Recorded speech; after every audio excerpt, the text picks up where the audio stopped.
Assalamualaikum warahmatullahi wabarakatuh. Alhamdulillahirabbil alamin. Wa wassalatu wassalamu ala asrofil anbiya'i wal mursalin wa ala alihi wa ashabihi wa rasulillahi ajma'in. Amma ba'd.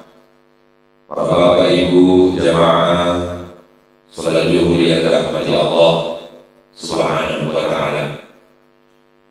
Sebelum kita melaksanakan salat zuhur secara berjamaah, mari kita sama-sama mendengarkan kajian yang pada kesempatan kali ini kita mengkaji tafsir singkat tentang surah Al-Fatihah.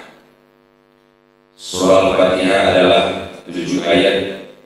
Pada satu pendapat, salah satu ayat adalah termasuk, yaitu adalah Bismillahirrahmanirrahim, yang artinya dengan menyebut nama Allah yang Maha Pengasih lagi Maha Penyayang.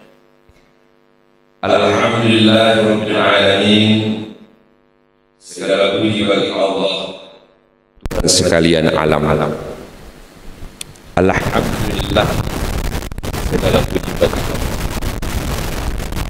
Di saat kita mengucapkan Alhamdulillahirabbil alamin, maknanya adalah asyukru bil qauliyah. Berarti kita bersyukur secara ucapan kita masing-masing. Namun perlu kita ketahui bersama, bersyukur tidaklah cukup hanya dengan mengucapkan Alhamdulillahirabbil alamin saja. Maka bersyukur itu yang kedua adalah asyukru bil fi'liyah, yaitu adalah bersyukur dengan perilaku kita ataupun tindakan kita. Bagaimana cara kita bersyukur dengan perilaku ataupun tindakan kita? Contohnya memanfaatkan sisa-sisa umur kita ini untuk kebaikan-kebaikan dengan memperbanyak beribadah sampai kepada akhir kehidupan kita. Contohnya lagi, memanfaatkan seluruh apa yang telah Allah berikan rezeki kepada kita, memanfaatkannya kepada kebaikan-kebaikan, membangun masjid, membantu orang-orang yang tidak mampu, dan lain sebagainya. Kemudian ayat yang ketiga adalah Ar-Rahmanir Rahim, bahwa perlu kita ketahui bersama Allah memiliki sifat Ar-Rahman yang Maha Pengasih. Yang kedua adalah Ar-Rahim yang Maha Penyayang. Saking Allah memiliki sifat Maha Pengasih lagi Maha Penyayangnya, di dalam sebuah hadis Rasulullah sallallahu alaihi wasallam bersabda, qala Rasulullah sallallahu alaihi wasallam, innallaha yaqbalu taubatal 'abdi ma lam yughargir. Saking Allah sayangnya dengan hambanya, masih tetap menerima taubat hambanya sampai ajalnya kepada gor-gor. Beginilah Allah memiliki sifat Ar-Rahman, beginilah Allah memiliki sifat Ar-Rahim, lagi Maha Penyayang kepada kita semua. Apabila kita ada keinginan untuk bertaubat seluruh dosa-dosa yang pernah kita perbuat, Allah kasih batasan malam yugorgir, sampai nanti ajal kita sampai kepada gorgoro ataupun kepada tenggorokan kita. Maliki yaumiddin, yang menguasai hari pembalasan. Pada surah Al-Zilzalah Allah berfirman, faman ya'mal misqala dzarratin khairan yarah wa man ya'mal misqala dzarratin syarran yarah. Semuanya nanti Allah akan berikan balasan kepada kita semua. Sekecil biji zarrah kebaikan yang pernah kita buat, perlu kita ingat bersama, Allah akan balas dengan kebaikan. Sekecil biji zarrah dosa yang pernah kita perbuat, maksiat yang pernah kita perbuat, perlu kita catat, juga akan diberikan oleh Allah nanti ajabnya di akhirat. Iyyaka na'budu wa iyyaka nasta'in. Hanya kepada kamulah kami ya Allah menyembah. Kita hanya menyembah kepada Allah, beribadah kepada Allah. Wa iyyaka nasta'in, dan hanya kepada kamu kami ya Allah meminta pertolongan.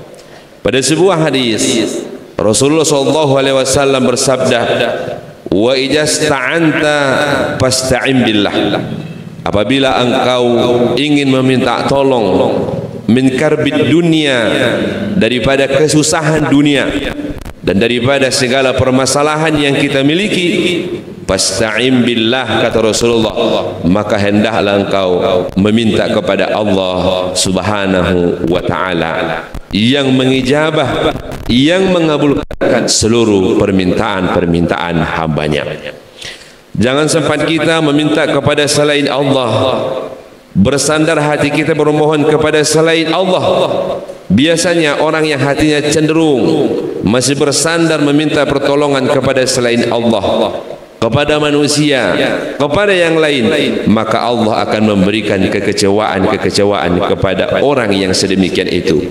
Tetapi Allah tidak akan memberikan kekecewaan kepada orang yang menyandarkan harapnya, permintaannya hanyalah kepada Allah Subhanahu wa ta'ala. Ihdinas siratal mustaqim, tunjukilah kami Allah jalan yang lurus.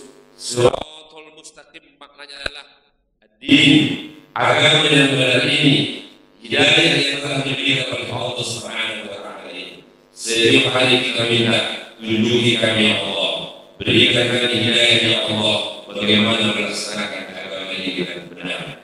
Siratal ladzina an'amta 'alaihim, jalan yang telah Engkau berikan kepada sahabat, ashabur rasul, sahabat-sahabat Nabi kita Muhammad sallallahu alaihi wasallam. Ghairil maghdubi 'alaihim, bukan yang Engkau murkai. Dalam penafsirannya, ka'abi jahlin, seperti Abu Jahal, ka'abi lahbin, seperti Abi Lahab. Bukan orang yang Engkau murkai seperti Engkau murka kepada Abu Lahab, seperti Engkau murka kepada Abu Jahal.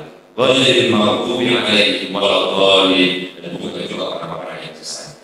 Inilah penafsiran singkat dalam surah Al-Fatihah. Di dalam surah Al-Fatihah ini kesempurnaan persembahan kita kepada Allah, kesempurnaan harap kita kepada Allah Subhanahu wa ta'ala sebagai syarat untuk sholat kita, sebagaimana disebutkan dalam sebuah hadis Rasulullah, la sholata liman lam yaqra bi Fatihatil kitab, tidak ada itu satu rakaat bagi orang yang tidak membaca surah Al-Fatihah dengan sempurna, terkecuali dia dalam keadaan masbuk atau terlambat masuk ke masjid. Apabila dia masih mendapatkan ruku, maka dia masih mendapatkan satu rakaat. Inilah untuk bersampaikan pada kesempatan kali ini.